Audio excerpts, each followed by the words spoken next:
সেই ম্যাথটা চলো সলভ করা যায়, যেখানে কনিষ্ঠ অংশ থেকে একটা ম্যাথ এসেছিল। আচ্ছা, এখানে দেখো বলা আছে কি যে কোনো একটা উপবৃত্তের স্থানাঙ্ক 0, +-3। তাহলে আমরা যদি উপকেন্দ্রের স্থানাঙ্কের সাথে তুলনা করি, তাহলে উপকেন্দ্রের স্থানাঙ্ক আসলে হয় কি 0, +-BE। আর এখানে আছে কি 0, +-3।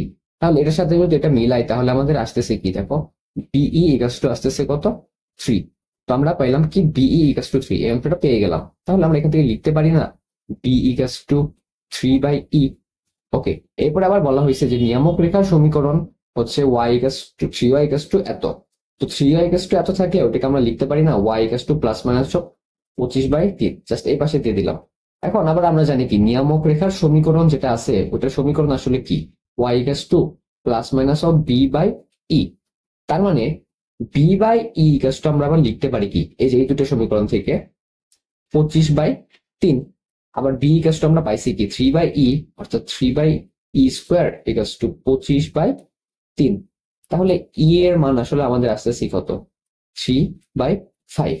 এখন ই মানে কি আসলে, ই মানে হচ্ছে √1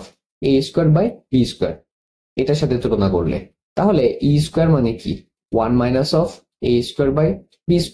- তাহলে a²/b² কি 1 - তাহলে 1 - যদি করি তাহলে আসবে 9/25, এন্ড এটা আসবে হচ্ছে 16/25। তাহলে a/b মানে কি আমাদের 4/5।